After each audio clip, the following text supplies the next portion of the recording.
Sore-sore gini enaknya minum kopi sambil dengerin kisah yang manis-manis. Nah, kali ini ada satu cerita romantis dari Jepang yang berjudul Lovesick Ellie.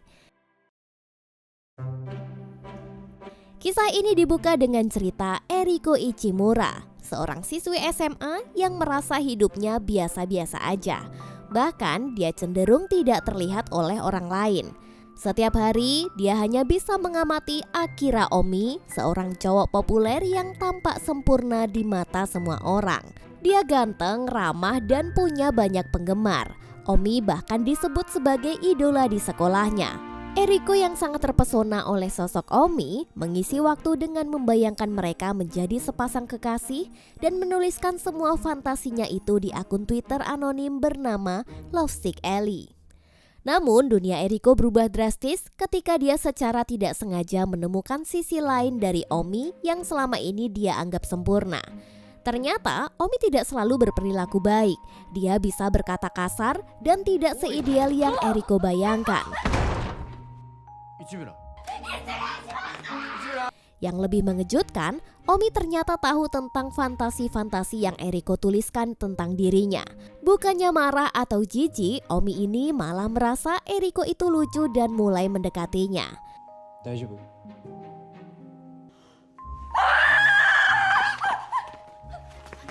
Ternyata dia sudah membaca semua postingan khayalan Eriko tentang dirinya di akun Twitter Lovesick Ellie.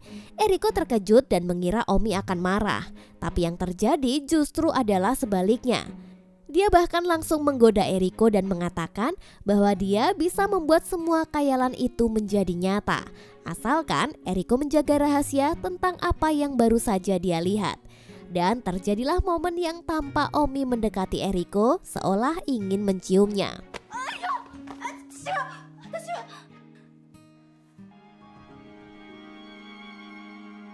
Tetapi begitu Eriko setuju untuk membiarkan Omi mencium dirinya, dia malah tertawa seperti hanya menggodanya saja.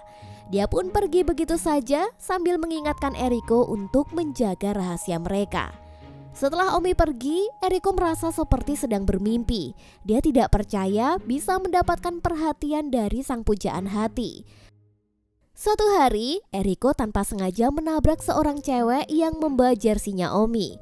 Cewek itu pun langsung pergi begitu saja setelah melihat Eriko. Beberapa waktu kemudian, Eriko menemui Pak Sota di ruangan guru. Namun, dia malah bertemu dengan Omi yang sedang duduk santai sambil ngopi. Akira mengungkapkan bahwa Pak Sota adalah pamannya dan satu-satunya orang yang tahu siapa dia sebenarnya. Di sini Eriko meminta Omi untuk menjaga rahasia tentang akun Lovesick Ellie dan dia pun setuju, meski dengan santai mengatakan bahwa dia juga tidak masalah jika rahasianya terbongkar. Suatu hari, Pak Sota mendekati Eriko dan menawarkan kesempatan untuk menulis review buku untuk majalah sekolah. Eriko sangat terkejut, namun Pak Sota memberitahunya bahwa Omi lah yang mengenalkan bakat menulis Eriko yang keren. Ternyata di balik itu Omi telah terkesan dengan tulisan-tulisan Eriko dan menceritakannya kepada Pak Sota. Dia kemudian mencari cewek yang sempat membawa jersey Omi. Dia jelas merasa iri karena cewek itu berani-beraninya membawa barang milik Omi, sementara dirinya hanya bisa berhayal. Saat mereka bertemu, Eriko meminta cewek itu untuk mengembalikan jersey Omi, tapi cewek itu menolak. Eriko yang kesal pun mengejar cewek itu hingga terjatuh. Namun, Omi datang tepat waktu untuk menangkap Eriko. Ternyata cewek itu bukanlah penggemar Omi. Dia hanya pinjem jersey untuk referensi desain karena dia ingin menjadi desainer fashion. Dia juga memiliki khayalan sendiri tentang pria idamannya. Eriko pun merasa terkesan dengan sikap Omi. Sementara Omi sendiri mulai berpikir bahwa Eriko dan cewek yang meminjam jersey ini punya kesamaan yang lucu. Beberapa waktu kemudian, Omi menawarkan hadiah kepada Eriko karena telah membantunya mengambil jersey. Dia menawarkan untuk membuat Eriko menjadi bagian dari akun Lovesick Ellie. Namun Eriko menolaknya.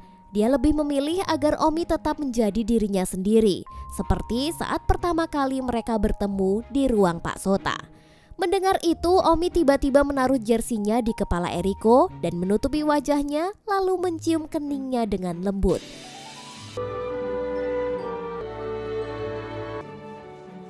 Eriko yang terkejut pun hanya bisa diam dan Omi menarik jersinya lagi dan pergi begitu saja.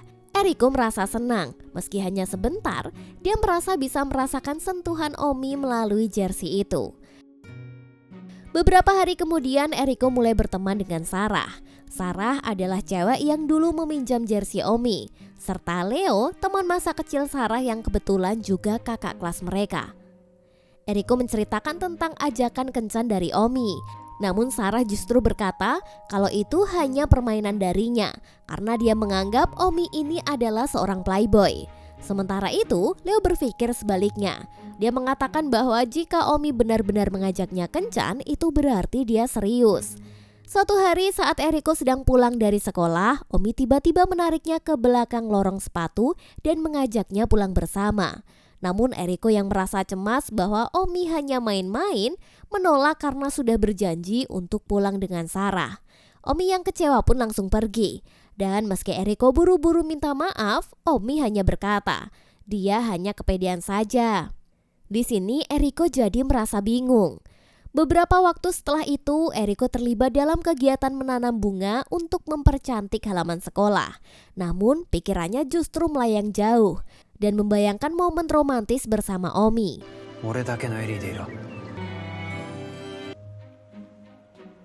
Keesokan harinya, Eriko buru-buru menyelesaikan tugas di ruang Pak Sota dan berharap cepat selesai agar bisa jalan pulang bareng Omi. Saat Pak Sota membicarakan turnamen olahraga yang akan datang, Omi memberitahukan bahwa dia akan ikut bertanding tenis. Eriko merasa sangat senang dan membayangkan bisa menonton Omi bermain. Namun di sini Omi langsung menyadari bahwa Eriko sedang memikirkannya. Pada hari turnamen olahraga, Eriko ikut lomba tenis meja dan berhasil melaju ke final. Di pinggir lapangan, Sarah semangat memberikan dukungan kepadanya sambil memberitahu bahwa Omi ternyata juga berhasil masuk final di cabang tenis.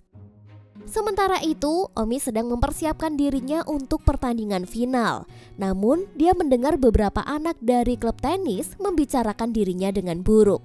Mereka mengatakan bahwa Omi hanya menang karena bakat dari lahir, bukan atas usaha kerasnya. Mendengar itu, Omi merasa sangat sedih dan kecewa. Dia pun memilih pergi dari tempat itu. Di pinggir lapangan, Eriko tidak sabar ingin menonton Omi bermain tenis. Dia bahkan membawa hadiah spesial, yaitu handuk yang dia bordir sendiri dengan desain unik untuk Omi. Namun tak lama setelah itu, seorang cewek mengumumkan bahwa Omi batal bermain di final karena cedera. Cewek-cewek itu pun langsung bergegas ke klinik sekolah untuk mencarinya. Tapi mereka tidak menemukannya. Eriko yang mendengar itu pun segera berlari ke ruang Pak Sota dan menemukan Omi sedang bersantai tidur di sofa. Eriko dengan cepat meletakkan handuk di tubuh Omi dan berencana pergi. Tapi saat dia menjatuhkan kotak pensilnya, suara itu pun membangunkannya. Eriko panik dan menyuruhnya untuk pergi ke klinik. Namun di sini Omi bilang bahwa dia tidak benar-benar cedera. Dia mengaku menggunakan alasan cedera agar bisa mundur dari final.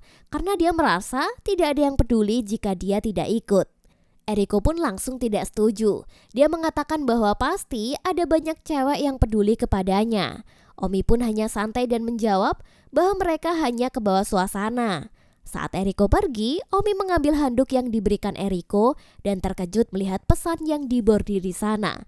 Dan itu adalah sesuatu yang lebih dari sekedar hadiah. Di pertandingan final, Eriko tampak kesulitan fokus. Pikirannya terus teringat perdebatannya tadi dengan Omi. Saat sedang mengikat tali sepatu, tiba-tiba dia mendengar teriakan cewek-cewek yang memanggil nama Omi. Eriko melihat Omi masuk ke gym.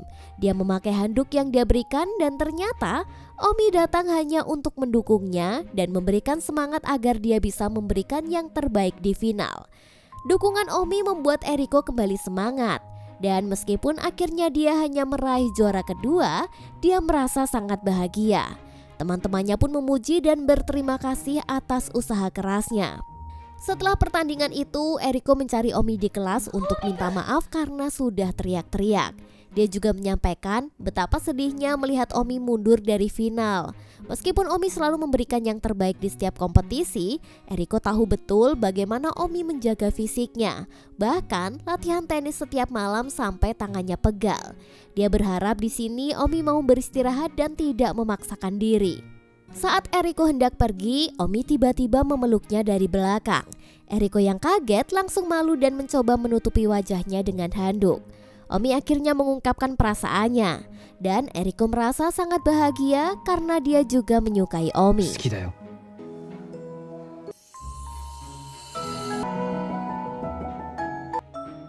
Yoroshiku ne. Mereka pun akhirnya berpacaran secara diam-diam. Meskipun Eriko harus bersabar melihat Omi yang selalu dikelilingi oleh cewek-cewek cantik, namun dia tetap menikmati setiap momen bersamanya. Beberapa waktu telah berlalu, Leo datang ke kantor Pak Sota dan memberikan catatan yang kebetulan bertemu dengan Omi. Dia pun bertanya tentang Eriko, dan Leo memberi saran agar Omi lebih perhatian dan menjaga perasaan Eriko. Setelah sekolah, Omi menunggu Eriko di tempat parkir sepeda dan mengajaknya pulang bersama. Dia pun mengunjungi Eriko ke rumahnya karena orang tuanya akan pulang malam ini. Eriko yang awalnya senang merasa agak canggung karena mereka akan berduaan di rumahnya. Saat Omi mencoba menciumnya, dia pun berhenti melihat Eriko yang tampak gugup. Gomen. Iya, 私は別に。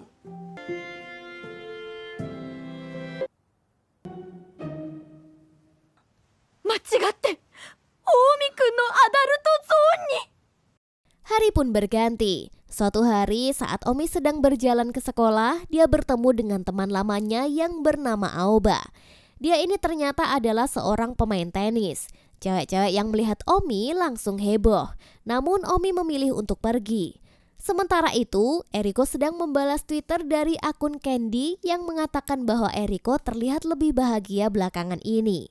Saat Eriko mengambil barang, dia terpeleset karena tali sepatunya terlepas. Seorang cowok bernama Kaname pun buru-buru membantunya dan menyadari bahwa Eriko telah kesleo. Kaname pun mencoba membantu, namun Eriko mendorongnya pergi. 16年間ずっと揃わないパズルしてる気分。 Eriko dengan lembut menjawab, tidak ada orang yang sempurna. Itulah kenapa kita butuh orang lain untuk saling melengkapi. Setelah Eriko pergi, Kaname membuka ponselnya dan melihat pesan dari akun Lovesick Ellie. Ternyata Kaname ini adalah orang di balik akun Candy yang sering membalas Twitter Eriko. Setelah membalas tweet, Kaname mendengarkan notifikasi dan baru sadar bahwa Eriko meninggalkan ponselnya di sana. Kaname pun terkejut mengetahui bahwa pemilik akun Lovesick Ellie yang selama ini dia ikuti ternyata adalah Eriko. Tak lama setelah itu, Pak Sota masuk ke kelas untuk mencari anggota komite festival budaya.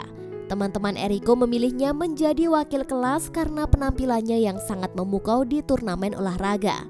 Meskipun sempat gugup, Eriko akhirnya setuju untuk menjadi wakil kelas berkat dukungan dari semua orang. Namun saat Omi mendengar bahwa Eriko masuk komite festival, dia terlihat agak cemberut. Hal itu berarti mereka akan memiliki lebih sedikit waktu untuk bersama. 文化祭終わったら時間作ってよ。この間の続きしよう。 Keesokan harinya, Kaname mengungkapkan bahwa dia tahu Eriko adalah pemilik akun Lovesick Ellie karena dialah yang menjadi Candy.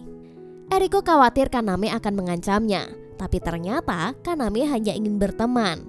Saat Omi mendekat, Kaname pun buru-buru pergi meninggalkan pesan kepada Eriko untuk memikirkan tawarannya untuk bisa jadi teman.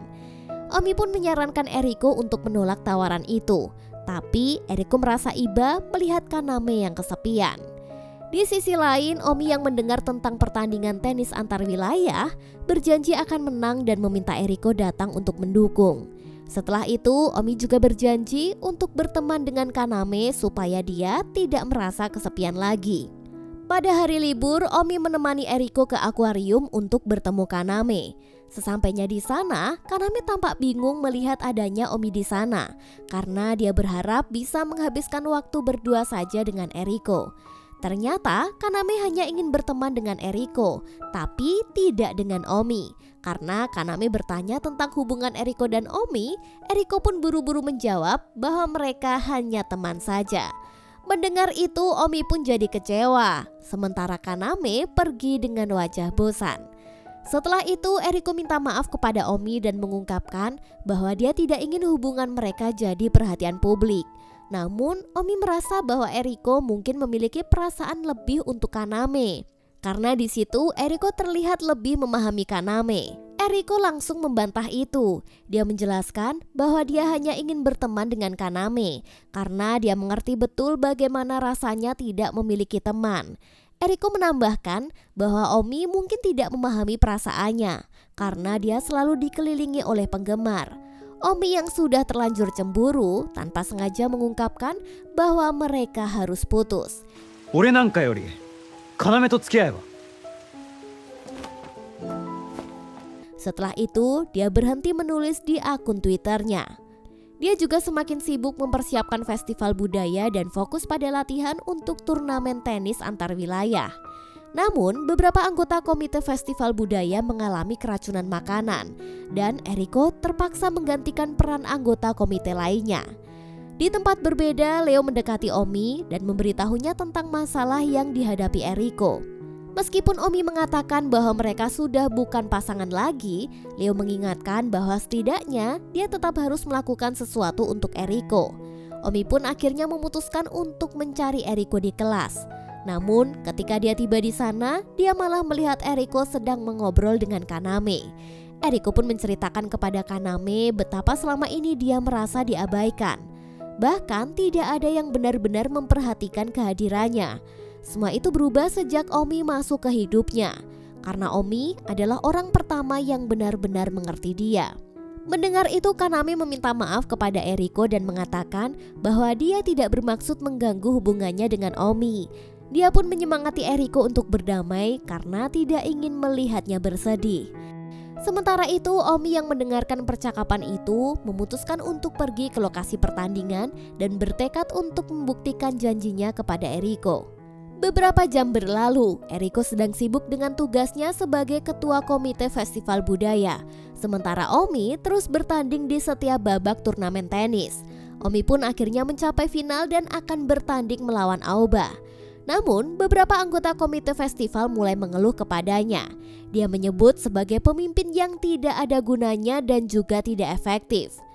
Mendengar itu, Leo segera membela Eriko, menegaskan bahwa mereka harus bekerja lebih keras daripada hanya mengkritik seseorang yang sudah bekerja semaksimal mungkin.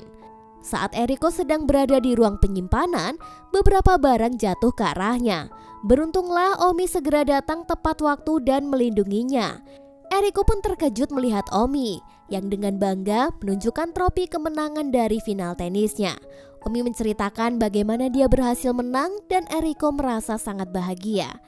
Dia pun mengucapkan terima kasih kepada Omi karena telah memberinya semangat untuk bangkit dan memberikan yang terbaik. Omi-kun, arigatou gozaimashita. Festival budaya akhirnya berjalan lancar berkat kerja keras Eriko dan rekan-rekannya. Eriko mendapatkan pujian dari banyak orang atas kepemimpinannya. Setelah itu, Sarah dan Leo mengajak Eriko ke atap sekolah untuk mengambil tangga lipat. Tapi begitu Eriko sampai di sana, dia malah bertemu dengan Omi. Di situ, Omi meminta maaf atas semuanya dan menjelaskan bahwa dia juga pernah merasa kesulitan memiliki teman. Namun, semua berubah sejak dia bertemu sosok Eriko yang benar-benar sangat baik. Omi ingin Eriko melihat dirinya yang asli dan tidak perlu lagi berpura-pura. Eriko yang memang sudah sangat mencintai Omi tanpa ragu setuju untuk balikan lagi. Dengan semua salah paham yang terselesaikan, mereka pun akhirnya kembali bersama ditemani suara kembang api yang membuatnya makin romantis. Keesokan harinya, Omi dan Eriko berjalan beriringan menuju sekolah. Tangan mereka pun saling menggenggam. Awalnya Eriko merasa malu dengan perhatian semua orang, terutama setelah mendengar beberapa cewek mengatakan bahwa dia tidak cocok dengan Omi. Namun Omi meyakinkannya. Dia berjanji akan selalu melindunginya dan meminta Eriko untuk tidak khawatir tentang pendapat orang lain. Baginya, yang paling penting adalah Eriko tahu dan memahami dirinya yang sebenarnya. Eriko yang merasa bahagia karena akhirnya fantasinya menjadi kenyataan, terus menulis fantasi baru di akun Lovesick Ellie. dengan Omi yang selalu mendukung dan siap mewujudkannya. Dan film pun tamat. Sampai jumpa di video berikutnya.